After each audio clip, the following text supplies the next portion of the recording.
there's been a lot of talk about Abraham Lincoln, but the president we need today is not Abraham Lincoln. The president we need today is Thomas Jefferson. He said that we needed a revolution every generation. Thomas Jefferson said you have to be ready in order to preserve the vitality of your liberty and your freedom, to defend it, not by overthrowing anything else except for what you've been holding in your head that may not be applicable anymore. We've gotten very lazy. We're many generations overdue for a revolution in our thinking. I'm not talking about blood and violence, although I'm afraid that's already happening.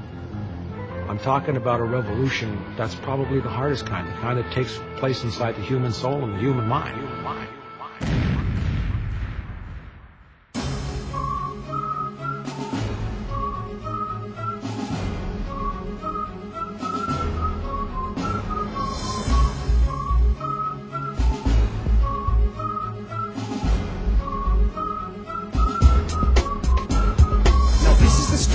Federal Reserve and the rich men who drew up a plot to preserve a way of life they craved way above the curve and control the people that they claim to serve. Now the days of bartering, a problem occurred that you didn't always get the fair price you deserve, until someone suggested that gold may just work and sell what you made and buy what you earned. They needed to protect all the gold they had made, so the banks did just that for a price to be paid. It's when they claimed that IOU was the same, that the first paper money had entered the game. This is all very well, but behind lock and bolt they printed more money than was gold in the vault. So understandably, the peasants revolt and ignore the bank's plea that it wasn't their fault. Still a cup of wisdom from where we once drank. We hand over our lives with no pleas and no thanks. We think they control us with riot shields and tanks. It's about time we realise we must break the banks. Now step forward in time to the Napoleonic War. The Red Shield bankers raced back to English shores, told the leaders they'd lost to Napoleon for sure. So they sold all their stocks in fear of becoming poor. That had all been lies told just to entice. Now they can buy England for a very small price and still pay that debt to this very night. To our taxes, the Red Shield still owes the rights. So what was developing just across the water? Did America sell out their own sons and daughters or to protect the rights of their descendants? Jefferson sought to preserve independence, and American people would have to choose between economy and liberty and profusion and servitude. The central bank was a direct way to lose the freedom to live without fear of abuse. Still a cup of wisdom from where we once drank.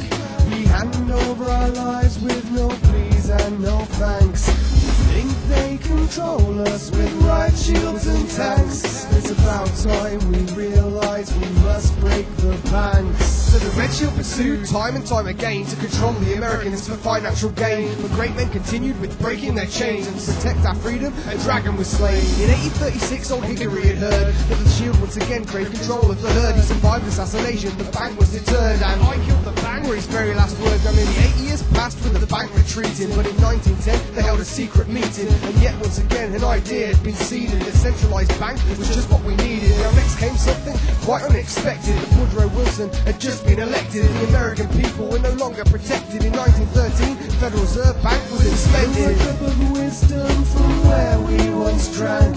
We hand over our lives with no pleas and no thanks. We think they control us with riot shields and tanks. It's about time we realise we must break the banks.